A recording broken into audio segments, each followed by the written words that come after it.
세스바살이 그 그릇들을 다 가지고 갔더라. 아멘. 에스라서는 여러분 누가 썼습니까? 에스라가 썼죠. 그래서 에스라서다 이렇게 말씀하고 있습니다. 근데 여러분 에스라는요 1장에서 6장까지 등장하지를 않습니다. 몇 장에서 등장하느냐? 7장에서 등장을 해요. 7장에서. 7장에서 이제 에스라가 등장을 하는데, 그러면 여러분 에스라 1장에서 6장까지는 도대체 누가 주인공이냐?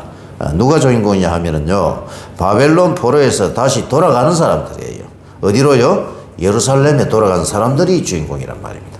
그러니까 이 사람들이 무너진 성전을 건축하는 내용이 몇 장에서 몇 장까지요? 1장에서 6장까지의 내용이라는 것입니다. 자, 그렇다면 에스라가 에스라서를 기록을 했다면은 이 에스라를 여러분 어떤 관점에서 썼을까요? 어떤 관점에서 이 에스라를 기록을 했느냐? 첫 번째로 이스라엘의 역사입니다. 역사. 이스라엘 뭐라고요? 이스라엘의 역사를 보는 관점에서 이 에스라를 썼다는 거예요. 하나님은 이스라엘의 역사를 통해서 일하고 계시는 분이죠. 역사 속에 간섭하시는 하나님이란 말이에요. 그리고 그 역사를 통해서 우리가 하나님의 손을 볼 줄 알아야 됩니다. 할렐루야. 그리고 이제 두 번째는 이 이스라엘의 역사를 통해서 하나님께서 이스라엘에게 하신 약속이 있다는 겁니다. 약속. 그러니까는 이 하나님의 약속, 즉 언약적 관점에서 이 에스라를 보자는 겁니다. 그러니까 두 가지로 보자는 거죠. 첫 번째는 이스라엘의 역사를 좀 알고, 두 번째는 이스라엘의 역사를 통해서 하나님이 어떤 사람들에게 뭘 했습니까? 언약적 약속을 했다는 거예요. 이 약속의 관점에서 에스라를 봐야 된다는 겁니다. 하나님의 언약은 여러분 창세기 3장 15절로부터 출발합니다. 아담과 하와가 선악과를 따먹고 난 뒤에 타락해버렸죠. 그러자마자 하나님께서 즉시 인류에게 뭘 주시죠? 바로 복음을 제시를 하는 거예요. 창세기 3장 15절에 내가 여자의 후손을 보내주겠다라고 약속을 했죠. 이게 하나님의 첫 번째 약속이었습니다. 이 약속이 여러분 창세기 12장 1절에 7절에서 보시면 아브라함으로 연결이 되면서 아브라함과의 언약이 있고, 그리고 창세기 26장에 아브라함의 아들 누구였죠? 이삭에게도 그 약속을 주시고, 창세기 28장에 이삭의 아들 야곱에게도 약속을 주시고, 여호수아와도 약속하시고, 야곱이 죽기 전에 창세기 49장에서 또 약속을 하시고, 가나안 땅을 정복하기 전에 여호수아가 세겜에서 또 언약식을 하고, 계속해서 하나님은 당신의 백성들과 뭘 하신다? 약속을 하시는 거예요. 언약이에요. 이걸 언약 신학이라고 그래요. 이스라엘 백성들이 하나님께 범죄해가지고 저 바벨론 포로로 끌려갑니다. 바벨론 포로로 끌려갔을 때에 하나님은 또 누구와 언약을 하시느냐? 그게 예레미야와의 언약이었습니다. 그러니까 이런 언약적 관점에서 이 에스라를 읽어보면 하나님이 이스라엘의 역사를 통해서 간섭을 하시는데 주로 무엇을 중심으로? 언약적 관점에서 일을 하고 계시는구나 라는 것을 우리가 알 수가 있다는 것입니다. 할렐루야.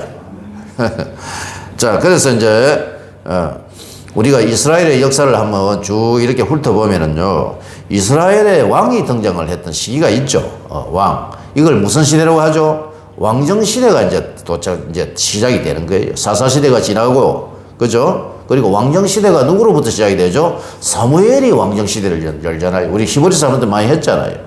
네. 이스라엘이 왕이 다스리는 시대, 이 왕정시대는 사무엘로부터 시작이 됩니다. 사무엘 선지자가 이스라엘의 첫 번째 왕이 누구를 세우죠? 사울을 세우고, 사울은 하나님께 버림을 받죠. 버림을 받고 사무엘상에서 죽죠. 죽고 난 뒤에 다시 유다지파의 왕이신 그 창세기 49장에 예언이 되었던 유다지파에서 왕이 일어나는 거예요. 그 유다지파의 첫 번째 왕이 누구였죠? 바로 다윗이었어요. 다윗. 사무엘상 5장에 보시면요, 다윗이 전 이스라엘의 왕으로 등장을 합니다. 그러다가 이제 열왕기로 들어갑니다. 열왕기상 1장에서 11장에는 솔로몬 왕이 등장을 하고, 열왕기상 12장에 보면 솔로몬의 아들 누구였죠? 르호보암이 등장을 하는데, 그때의 나라가 두 개로 쪼개져 버리는 거예요. 열지파가 저 북쪽으로 올라가가지고 이 열지파를 뭐라고 합니까? 북이스라엘이라고 합니다. 그리고 남유다에는 베냐민 지파와 유다 지파 두 지파만 남았죠. 이것을 뭐라고 한다? 남유다. 그러니까 북이스라엘과 남유다로 나누어지게 되는 것이 열왕기상 12장에서 열왕기하 17장까지의 내용이었습니다. 그러다가 여러분 북이스라엘은 하나님의 말씀에서 떠났기 때문에 아수르에 의해서 BC 722년에 멸망당해버리죠. 멸망당하고 나서 이 열지파는 그냥 없어져 버리는 거예요. 남유다도 하나님의 말씀대로 살지 못해가지고 BC 586년에 누구에 의해서, 여러분이 너무나 잘 아는 왕이죠, 느부갓네살에 의해서 멸망을 당하더라는 거예요. 그러나 여러분, 남유다는요 멸망을 당했지만은 하나님의 언약이 어디에 흐르고 있었죠? 남유다에 흐르고 있는 거예요. 유다 지파를 통해서 왕이 일어나가지고 이 왕을 계속해서 하나님이 끊어지지 아니하게 해주셔가지고, 누가 올 때까지요? 예수 그리스도께서 올 때까지 남유다와의 언약은 계속해서 흘러가는 겁니다. 그래서 남유다는 하나님의 언약이 흐르고 있기 때문에 하나님은 그 당신의 백성들을 절대로 포기하지 않습니다, 여러분. 하나님의 언약 백성이 하나님의 말씀대로 살지 못했기 때문에 바벨론이라는 나라의 포로로 끌려갔지만은 다시 그 땅으로 돌아오게 누구와 약속을 했죠? 예레미야와 약속을 한 겁니다. 예레미야 선지자에게 하나님은 약속을 하신 것이었습니다. 예레미야 29장 10절에 보시면 제가 읽어드릴게요. 여호와께서 이와 같이 말씀하시니라. 바벨론에서 70년이 차면은 내가 너희를 돌보고 나의 선한 말을 너희에게 성취하여 너희를 이곳이 어디죠? 바로 예루살렘으로 다시 돌아오게 하리라. 우리 하나님께서 약속을 하신 것이었습니다. 할렐루야. 이 말씀을 바벨론 포로에서 가장 먼저 깨달았던 인물이 누구였습니까? 누구였죠?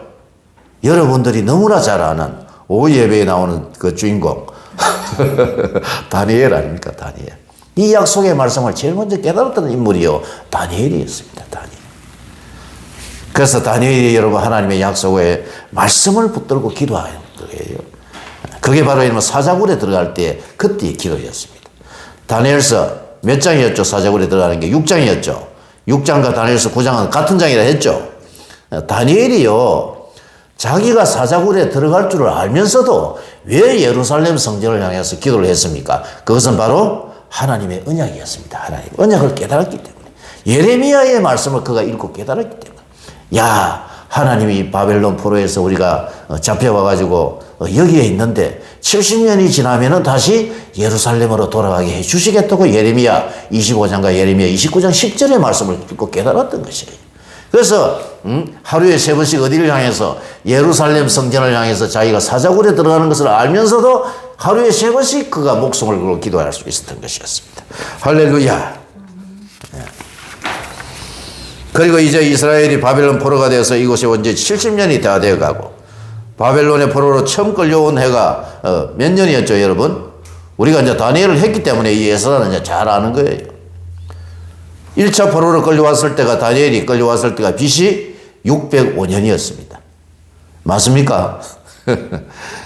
605년, 597년, 586년 잘 기억해 놓으세요. 굉장히 중요한 연도예요. 바벨론 포로 1차 포로에서 605년에서 이제 끌려왔습니다. 그러면 605년에서 몇 년이 차면은, 70년이 차면은 다시 어디로? 본국으로 돌아가게 해 주시겠다고 예레미야에게 약속을 했단 말입니다. 그러면 여러분 605년에서 70년을 빼보면 몇 년이 나와요? 535년이 나오죠. 535년이 나온단 말입니다. 그럼 535년이 되기 전에 이스라엘 백성은 어디로 가야 됩니까? 예루살렘으로 가야 되는 거예요.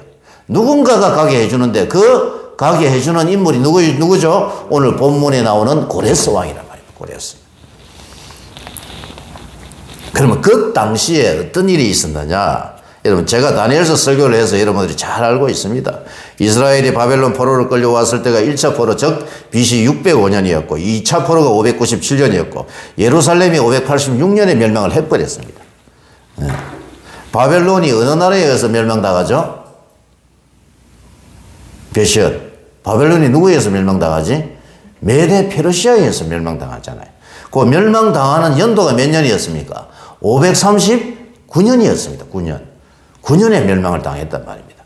그럼 535년이 되면은 70년이 되는 해가 된단 말이에요. 그러면은 539년에 바벨론은 멸망당하고 메데의 왕 다리오와 페르시아의 왕 고레스가 이제 전 제국의 통치자가 됐단 말입니다. 539년에 멸망을 당하고 고레스는 정복전쟁하러 갔다가 538년에 돌아온단 말입니다. 그럼 535년에 돌아가야 되기 때문에 이제 몇 년 남은 거예요? 약 2년 내지는 3년 남았단 말입니다. 그때 누가? 다니엘이 아하 이제 돌아갈 때가 다 됐구나 라는 것을 깨닫고 뭐 하기 시작하더라? 기도하기 시작했던 겁니다. 이게 여러분 다니엘서 6장과 다니엘서 지금 다니엘서 9장을 안 했죠? 9장에 나오는 내용이란 말입니다. 페르시아의 왕 고레스가 539년에 자기 삼촌 다리오 왕과 바벨론을 정복하고 난 뒤에 바벨론의 통치를 누구에게? 자기 삼촌 다리오에게 딱 맡기고 자기는 정복전쟁하러 갔다가 그 다음에 538년에 다시 돌아와가지고 자기가 이제 왕이 된단 말입니다. 할렐루야. 그리고 538년에 고레스가 무슨 명령을 내리더라? 이스라엘 백성들아 전부 다 너희들이 다 어디로? 너희 고향, 너희 본국 이스라엘 즉 예루살렘으로 다 돌아가라 하고 포로 귀한 명령을 내리는 게 이게 몇 년도라고요? 538년이란 말입니다. 할렐루야. 좀 어려워요? 연도 계산을 하니까.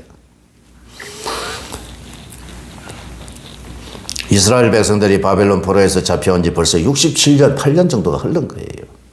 이제 이스라엘이 바벨론 포로에서 본국으로 돌아가기까지 약 2, 3년이 남았습니다. 여러분. 그래서 여러분 이 세상 역사는요. 누구의 시간표에 의해서 흘러가고 있더라? 하나님의 시간표입니다. 하나님. 카이로스죠. 하나님의 때입니다. 하나님의 시간표가 차면은 하나님은 이스라엘을 본국으로 돌아가게 하실 것입니다. 그러면은 하나님은 여러분 이 일을 누구를 통해서 어떻게 진행을 하시느냐? 그 사람이 바로 오늘 본문에 나오는 주인공 누구죠? 고레스였습니다. 고레스. 키루스 2세입니다. 일반 역사에서는. 고레스를 통해서 하나님은 당신의 뜻을 이루어 가기를 원하신 것입니다. 아멘. 예. 자, 그러니까 이제 제가요, 이 본문 배경 설명을 다 한 거란 말입니다. 그리고 이제 이걸 읽어보면 되겠죠. 그죠? 읽어보면은, 이 일을 하나님이 누구를 통해서 하게 하시더라? 고레스를 통해서 하게 하시는 거예요. 귀환을. 70년이 차가지고 다 돌아가는 거예요. 그래서 에스라 1장에서 6장까지는 이스라엘 백성이 어디에서? 바벨론 포로에서 어디로요? 예루살렘으로 돌아가는 내용이 거기 기록이 되어 있단 말입니다. 할렐루야. 예. 그런 관점에서 이걸 이제 읽어보면 된다는 겁니다. 자, 스가랴가 아니고 에스라 1장 1절에서 3절을, 자, 우리가 이제 배경 지식을 알았기 때문에 이제 이걸 읽어보시면 되겠습니다. 자, 1, 2, 3절을 한번 읽어보시겠습니다. 시작. 바사왕 고레스 원년에 여호와께서 예레미야의 입을 통하여 하신 말씀을 이루게 하시려고 바사왕 고레스의 마음을 감동시키심에 그가 온 나라에 공포도 하고 조서도 내려 이르되 바사왕 고레스는 말하노니 하늘의 하나님 여호와께서 세상 모든 나라를 내게 주셨고 나에게 명령하사 유다 예루살렘에 성전을 건축하라 하셨나니 이스라엘의 하나님은 참신이시라 너희 중에 그의 백성된 자는 다 유다 예루살렘으로 올라가서 이스라엘의 하나님 여호와의 성전을 건축하라. 그는 예루살렘에 계신 하나님이시라. 아멘. 참 놀라운 말씀입니다. 참. 난 이거요 읽을 때마다 참 고레스가 대단한 게 아니라 누가 대단합니까? 하나님이 참 대단하신 분이다. 이방의 왕을 사용을 하시더라. 바사왕 고레스 원년에 페르시아의 왕 고레스는요 정복전쟁에서 제가 돌아온다고 했죠. 538년에 539년에 바벨론이 멸망하고 돌아와가지고 자신이 페르시아 제국의 왕위에 오르는 거예요. 자기 외삼촌이었죠. 다리오죠. 다리오의 딸과 자기가 결혼한단 말이에요. 명분이 있어야 되잖아요. 결혼해가지고 이제 제국의 왕위에 딱 오르는 거예요. 그때가 고레스 여러분 원년이었습니다. 그리고 그는 고레스 칙령을 내리는 거예요. 그 칙령이 바로 무슨 명령이었습니까? 이스라엘 백성들이 자기 본국으로 귀환하라는 그런 명령이었습니다. 2절에 보시면 바사왕 고레스를 말하노니 하늘의 하나님 여호와께서 세상 모든 나라를 내게 주셨고 나에게 명령을 했다는 겁니다. 누가 명령했다는 거예요? 하나님이 자신에게 명령을 했다는 거예요. 명령을 했기 때문에 너희들은 유다 예루살렘에 가서 성전을 건축하라고 지금 말씀하고 있는 것입니다. 그러면서 3절에 보시면 이스라엘의 하나님은 참신이시라 너희 중 그의 백성들은 다 유다 예루살렘으로 올라가서 여호와의 성전을 건축하라 라고 명령을 하는 겁니다. 근데 여러분, 고레스가 어떻게 이런 명령을 할 수 있었겠습니까? 이거요. 1절에 보시면은요, 1절을 한번 다시 한번 보세요. 1절에 보시면 뭐라고 되어 있냐 하면은, 여호와께서 예레미야의 입을 통하여 하신 말씀을 뭐하게 하시려고? 이루게 하시기 위해서, 성취하게 하기 위해서 바사왕 고레스의 마음을 어떻게 했다는 겁니까? 감동시켰다는 거예요. 감동. 누가 감동시켰다고요? 하나님이 고레스에게 마음을 감동시켰다는 겁니다. 그 하나님이 꿈에 나타났을까요? 꿈에 나타나서 야 이스라엘 백성들아 다 너희 본국으로 돌아가라고 네가 명령해 이래 한 게 아니라는 거예요. 그 중간에 중재자가 한 사람이 있어요. 그 사람이 누구죠? 그 사람이 다니엘입니다. 다니엘. 할렐루야.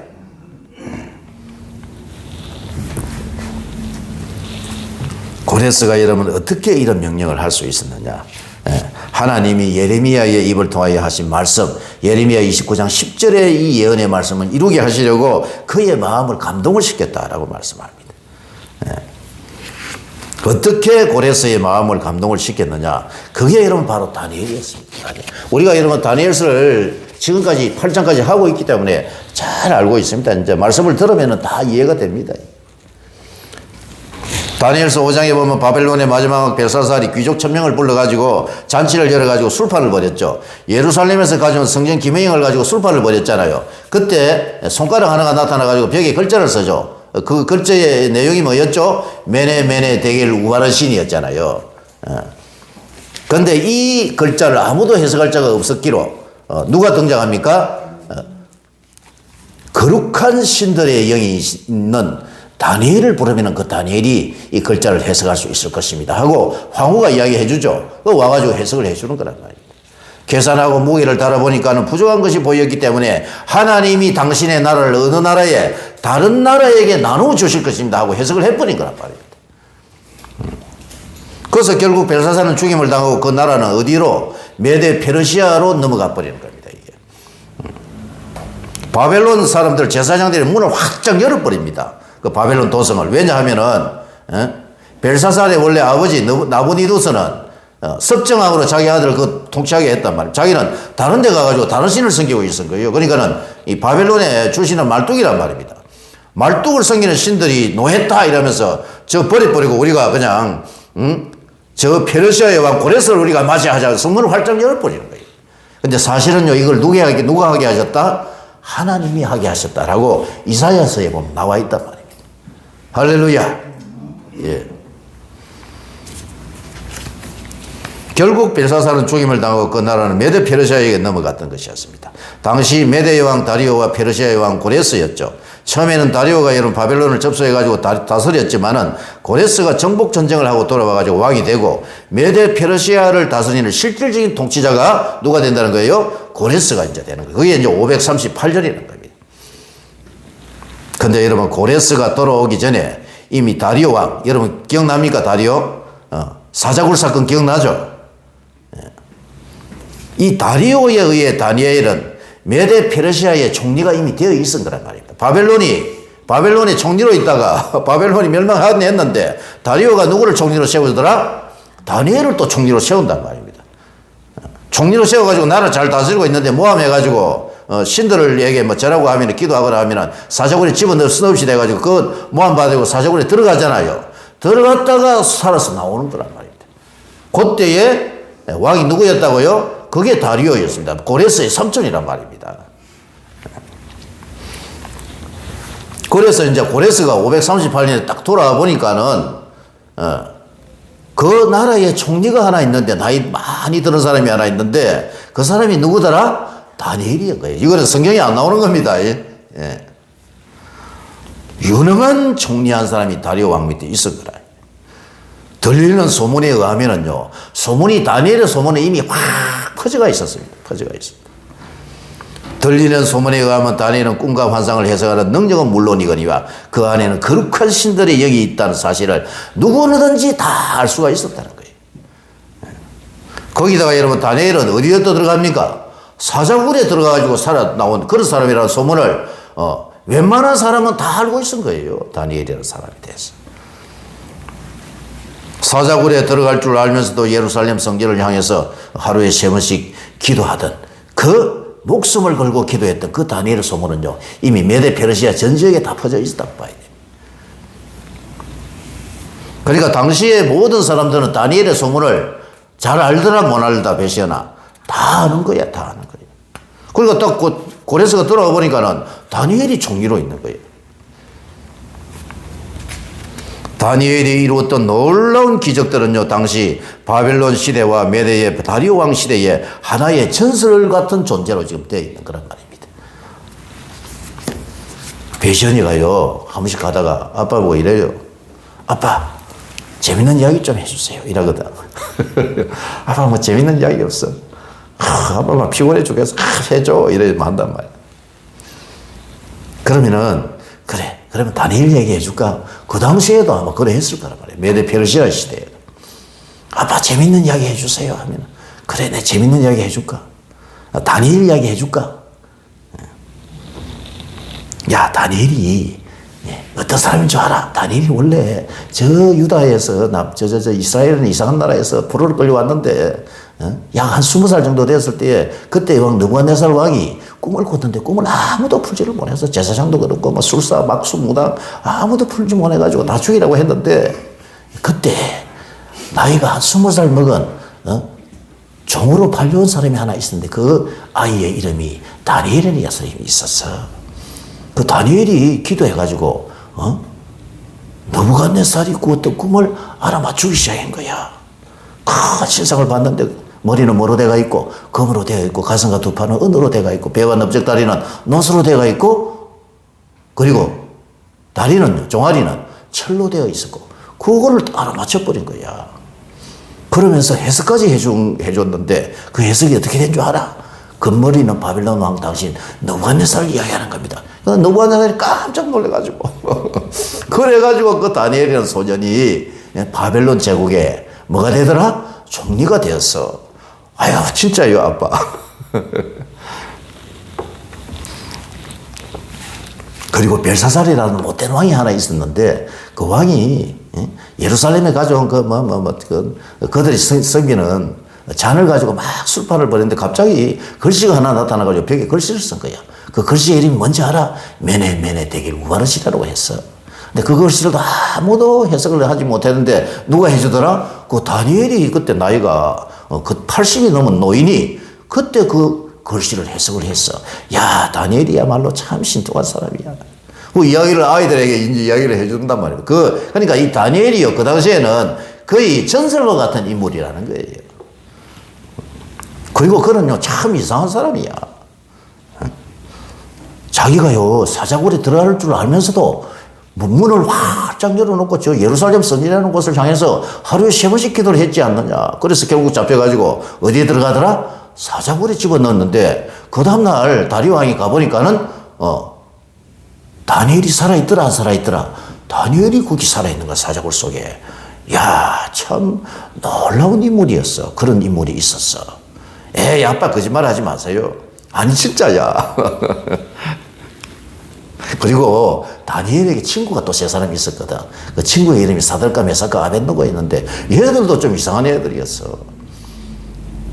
신상을 세워놓고 절하라고 했는데 자기들만 절 안 하고 막 고집부리다가 어디에 집어넣더라? 풀분불에 집어넣었는데 아니 얘들이 풀분불에 들어갔는데 3사람이 들어갔는데 가만히 보니까 몇 사람이 보이더라? 4사람이 보이는 거야. 이게 어찌된 일이야 하고 풀분불에서 살아나왔는데 옷도 하나도 타지 않고 나왔어. 에이, 아빠 거짓말 하지 마세요. 진짜라니까는. 그렇게 어떻게 됐는데요? 그 뒤에는. 살아나왔다니까는. 에이, 거짓말 하지 마세요. 진짜라니까는. 그러니까 이 다니엘은요, 그 당시 메데 페르시아 전 지역에 하나의 어떤 존재로 전설과도 같은 존재가 바로 누구나 다니엘이었습니다. 할렐루야. 예, 놀라운 이야기 아닙니까, 이거는요. 그러니까 여러분, 다니엘은 지금으로 치면 당대의 최고로 유명한 사람이란 말입니다.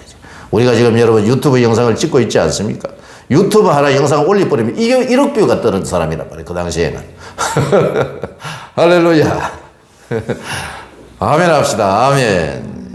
성경에는 나오지 않지만은 고레스가 여러분 돌아왔을 때 이미 다니엘이 다리오 왕의 총리로 활동을 하고 있었기 때문에 두 사람이 만나는 것은 당연한 수순이란 말입니다. 다니엘은 고레스에 대해서 잘 알고 있었을 것입니다. 바벨론 포로에서 70년이 차면은 돌아가야 한다는 사실을 알고 있었고, 우리 바벨론 포로에서 돌려보내 준다는 사람이 누구라는 것을, 고레스라는 것을 누구는요, 다니엘은 누구보다 잘 알고 있었던 것이었어요. 그러니까 여러분, 다니엘이 고레스를 만나가지고 무슨 이야기를 해줬겠습니까? 예? 당연히 여러분 고레스에 대해서 이야기를 해주지요. 왕이여, 고레스 왕이여, 당신은요 보통 사람이 아닙니다. 하나님이 당신을 창세전에 하나님이 당신을 예정을 해 놓으시고, 그리고 하나님이 때가 되면 당신을 부르시고, 그리고 고대 근동의 지배자가 되게 해 주신 분이 바로 하나님이시라는 걸 아셔야 됩니다. 그런데 하나님이 왜 당신을 고대 근동의 통치자로 하나님이 세워주셨는지 아십니까? 그것은 바로 당신이 해야 할 사명이 있기 때문입니다. 아멘. 예. 그 사명이 뭐죠? 이스라엘 백성들을 어디로? 본국 이스라엘 예루살렘으로 돌려보내 주는 것이 당신의 사명입니다. 라고 이야기를 누가요? 다니엘이 해줬단 말입니다. 다니엘. 성경에 안 나옵니다. 이거는요.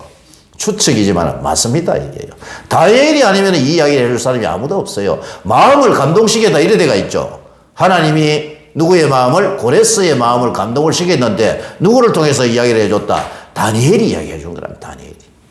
네. 참 놀라운 말씀 아닙니다. 근데 이거를 우리가 또 근거를 찾아야 될 거 아닙니까? 근거를. 이 근거가 어디에 나오냐면 이사야서에 나와요. 이사야서. 이사야는요, 고레스가 태어나기 전에 약 150년 전에 활동했던 인물이란 말입니다. 몇 년 전에? 150년에서 한 200년 전에 활동했단 말이라. 그 전에 이사야서에 기록이 되어 있더라는 겁니다. 기록이. 이사야 여러분 41장을 한번 찾아보십시다. 이사야 41장에서 이사야 48장에 보면 고레스에 대한 예언이 여러분 너무나 잘 나오고 있습니다. 여기 보시면. 에스라에 여러분 다 이거 다 장치를 해놔 놓고요. 어디로 가야 되지? 이사야로 가야 되지. 이사야. 예레미야 앞이 이사야죠. 이사야 앞은 또 어디예요? 아가스죠. 이사야 여러분 41장을 한번 찾아보실까요?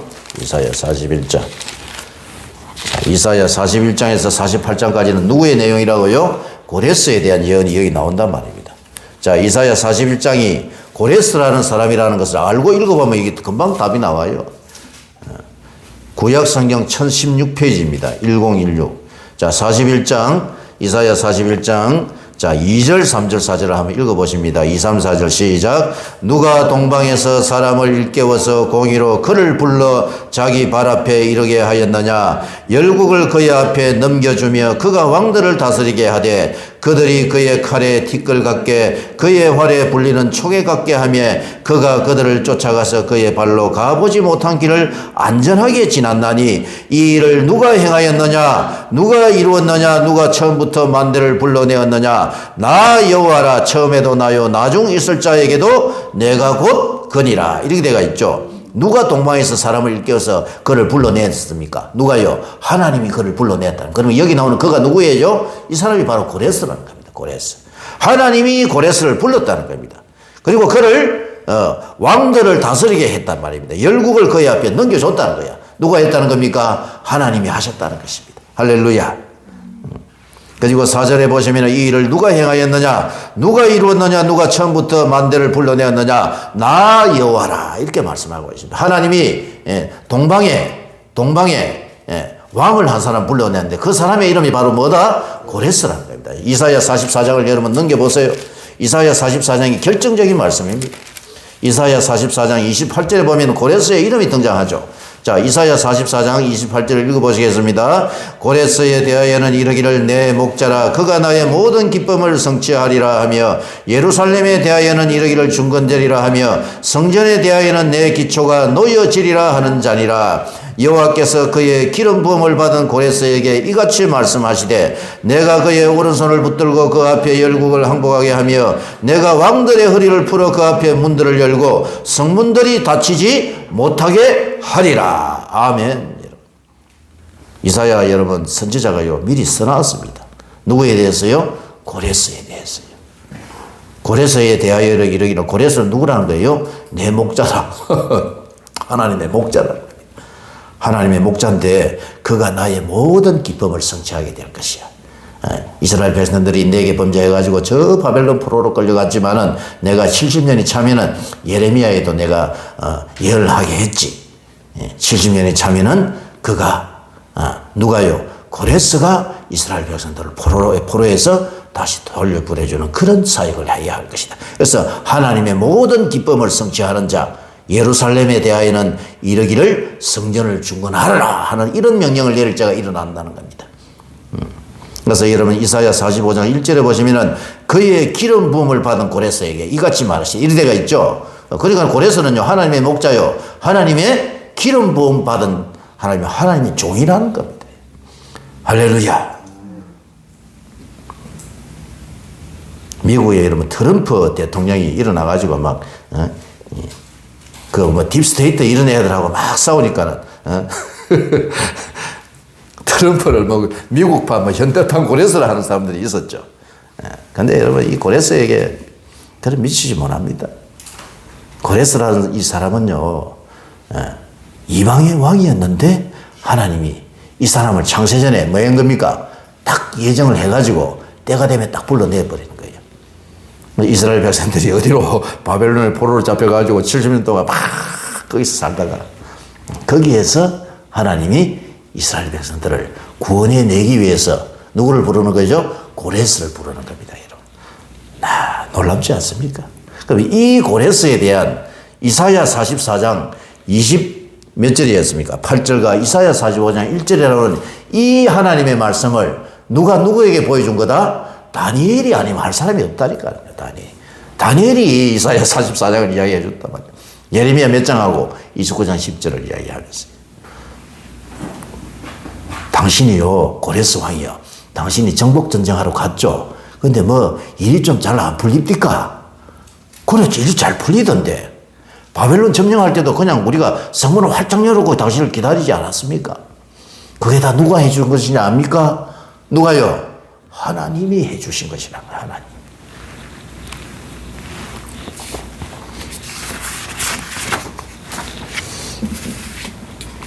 고레스는 여러분 하나님이 세운 목자요 그의 기름 부음을 받은 종이라는 사람이었습니다. 고레스가 태어나기도 전에 이미 성경에 기록이 된 인물이었습니다. 여러분 여러분의 이름도 우리의 이름도요 이미 어디에요? 하나님의 생명책에 기록이 되어 있다는 것을 여러분 아셔야 됩니다. 이걸 믿으면 아멘 합시다. 아멘입니다. 아멘 여러분. 요한계시록 20장 12절에 보시면은 또 내가 보니 죽은 자들이 큰 자나 작은 자나 그 보좌 앞에 서 있는데 책들이 펴 있고 그리고 또 다른 책이 퍼졌으니 곧 생명책이라 이렇게 말씀하고 있단 말이에요. 그리고 우리의 이름이 어디에요? 하나님의 생명책에 기록이 되어 있는 것입니다. 마치 고레스가 거기에 기록이 되어 있는 것처럼. 할렐루야. 예. 하나님이 창세전에 나를 택하시고 나의 이름을 생명책에 기록한 것을 여러분 우리는 믿습니다. 나는 믿습니다. 아멘. 그러니까 이 다니엘이 고레스에게 이 사실을 다 말해준 거란 말입니다. 다니엘의 말을 들은 고레스가 여러분 그래서 감동을 받은 겁니다. 감동. 아 그렇구나. 이게 여러분 그 고레스가요 자기 머리로 믿은 게 아닙니다. 여러분 감동을 시킨 거라 이래 돼가 있단 말입니다. 감동을 누가 한 거야? 하나님이 시킨 거란 말이에요. 성령이 오셔서. 예. 아 그렇구나. 이스라엘의 하나님 여호와께서 나를 세워서 열국의 왕이 되게 해주셨구나. 이거를 깨닫고요 마음에 감동이 온 거란 말이에요. 그 감동이 와서 이제 이스라엘 백성에게 무슨 명령을 내리더라? 귀한 명령을 내리는 겁니다. 다 돌아가라. 그리고 그런 여러분 신앙 고백을 합니다. 신앙 고백. 그게 고레스의 신앙 고백이랍니다. 에스라를 다시 여러분 찾아봅시다. 에스라 여러분 1장이죠. 1장 그 앞을 딱 넘겨보세요. 앞을 딱 넘기면 역대하 36장이 나오죠. 역대하 36장 22절 23절이요. 고레스의 이게 신앙 고백이란 말이에요. 다니엘이 이 모든 사실을 다 이야기해주고 난 뒤에 바사왕 고레스가 신앙 고백을 하는 내용이 역대하 36장 22절 23절에 나와요. 오늘 여러분 말씀의 제목이 뭐죠? 말씀의 제목이 뭐예요? 고레스의 신앙 고백 아닙니까? 이게 고레스의 신앙 고백이라니. 한번 읽어보시겠습니다. 역대하 36장 22절 23절 시작. 바사의 고레스 왕 원년에 여호와께서 예레미야의 입으로 하신 말씀을 이루시려고 여호와께서 바사의 고레스 왕의 마음을 감동시키심에 그가 온 나라에 공포도 하고 조서도 내려 이르되 바사 왕 고레스가 이같이 말하노니 하늘의 신 여호와께서 세상 만국을 내게 주셨고 나에게 명령하여 유다 예루살렘에 성전을 건축하라 하셨나니 너희 중에 그의 백성된 자는 다 올라갈지어다. 너희의 하나님 여호와께서 함께 하시기를 원하노라. 아멘. 이 고백이 바로 여러분 고레스의 신앙 고백이었습니다. 고레스가 이런 고백을 한 것은 감동을 받았기 때문입니다. 감동. 하나님께서 고레스 왕의 마음을 어떻게 하셨다? 감동시켰다는 겁니다. 감동. 감동이 중요하단 말이에요. 감동. 우리가 여러분 하나님의 말씀에 감동을 받아야 돼요. 하나님의 말씀에. 주일 예배 때마다 말씀에 감동을 받아야 돼요. 감동이라는 원어가 여러분 우루라는 단어입니다. 우루. 깨우치다. 하나님이 자극한다는 거예요. 하나님의 말씀이 여러분 선포될 때에 성령이 오셔서 우리의 마음을 어떻게 한다요? 자극하는 겁니다. 자극. 우리의 마음을 막 움직이는 거예요. 이런 감동이 있어야지 우리가 하나님의 일을 할 수 있다는 것입니다. 아멘. 주의 일은요 아무나 하는 게 아닙니다. 하나님의 일은요 하나님이 우리의 마음에다가 뭘 주셔야지? 감동을 주셔야지 우리가 하나님의 일을 할 수가 있는 거죠. 이곳 구미에서 여러분 하나님께서 말씀 선교회를 하게 하신 것도 사실은 하나님께서 종의 마음을 감동시켰기 때문에 제가 여기서 사역을 할 수가 있다는 것입니다. 어쩌다가 아무도 아는 사람도 없는 이 구미에서 여러분 제가 어떻게 교회를 개척할 수 있었겠습니까? 그것은 바로 하나님이 종에게 마음에다 무엇을 감동을 해 주셨기 때문에 제가 할 수 있다는 거예요. 이런 말씀 들으면 안 믿는 사람도 있겠지만 꿈을 통해서 하나님 또 보여주신 게 있단 말이에요. 할렐루야. 구미에서 선교센터 겸 말씀 선교회를 시작하게 하신 것도 하나님께서 종과 우리 가족의 마음을 감동시켜 주셨기 때문에 우리가 이곳에서 여러분 살면서 이렇게 사역을 할 수 있다는 것입니다. 할렐루야. 제가 여러분 아주 오래전에 잊지 못하는 감정을 받은 적이 있습니다. 감동. 오해하시지 말고 여러분 들으세요. 아주 오래전에 알지 못하는 제가 잊지 못하는 감동. 그거는 계속 제가 생각이 나더라고요. 제가 그때요, 나이가 한 18인가 19 정도 됐을 거예요. 20살인가. 부흥회에 참석을 했는데, 그때 부흥사 목사님이 지금 누군지도 기억도 안 납니다. 누군지도 몰라요. 근데 부흥회가 다 말씀이 끝나고 난 뒤에, 기도하자 하면서요. 예? 그러니까 헌금하는 시간이 왔어요. 헌금하는 시간이 왔는데, 그때요, 헌금을 하려고 하는데, 그때 성령의 음성이 들리는 거예요. 믿으면 아멘 합시다. 성령의 음성이 어떤 음성이 들려면 네 주머니에 있는 돈 다 주라. 다 내놔. 돈 다 내놔라. 내 주머니에 있는 돈 얼마 있는지 어떻게 알았지. 그 액수까지 다 이야기하더라고. 하나님 내 이 돈 꼭 필요한 때가 있는데 이거 없으면 안 됩니다 하니까 자꾸 마음에 감동을 주는 거예요. 마음에 감동. 그러니까 이게요 견딜 수가 없는 거라. 이 필요한 돈인데 견딜 수가 없어가지고 그 돈을 제가 헌금을 하더라 안 하더라, 했다 안 했다, 했다니까요. 안 했으면 제가 이야기하겠어. 마음을 감동을 주니까 견딜 수가 없는 거라.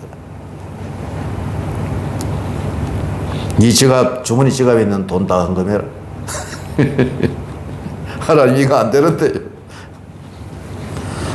제가 여러분 경험을 해봐서 잘 알거든요 이거를.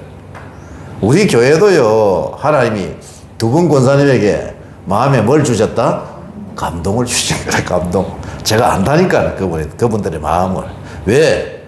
내가 경험을 해봤기 때문에. 감동을 좀 해야 된다니까 이게. 그 두 분 권사님이 개척 작업을 보내가지고 시작하게 하신 거예요. 할렐루야. 우리가 여러분 성경을 읽고 성경을 공부하고 설교 말씀을 듣다 보면은 감동이 올 때가 있죠. 할렐루야. 그러면은 그 감동을 따라 가시는 저와 여러분 되시기를 주의 이름으로 축복합니다. 아멘. 하나님의 여러분 우리가 말씀을 들을 때에 감동이 있어야 됩니다. 감동이 없으면은요 설교가 좀 무의미해져요. 사실은 하나님이 오늘 나에게만 주시는 그 하나님의 말씀이 있는 줄로 믿습니다. 아멘. 예. 그래서 우리가요, 주일 예배든 어떤 예배든 참석하면은 하나님 오늘 저에게 꼭 필요한 말씀을 주시옵소서. 그래서 제 마음을 감동시켜 주옵소서. 이렇게 기도해야 할 줄로 믿습니다. 아멘. 시대마다 하나님은 당신의 종들을 세우십니다. 느부갓네살이 그랬고 고레스도 그랬죠. 우리가 느부갓네살과 고레스에 대해서 너무 자세하게 했기 때문에 이제 너무 잘 알아요. 느부갓네살을 이스라엘을 심판하는 도구로 사용을 하셨고, 고레스는요 이스라엘을 70년 포로에서 돌아오게 하는 그 도구로 또 하나님이 사용을 하셨습니다. 그러면 여러분 그러면은 오늘 말씀을 통해서 여러분, 하나님 나에게 감동을 주시는데 하나님 저는 어떤 도구로 하나님 앞에 쓰임을 받을까요? 저는 하나님 앞에 어떤 도구로 어떻게 제가 쓰임을 받아야 합니까? 우리가 여러분 기도해야 되겠죠. 이런 기도의 제목이 있어야 할 줄로 믿습니다.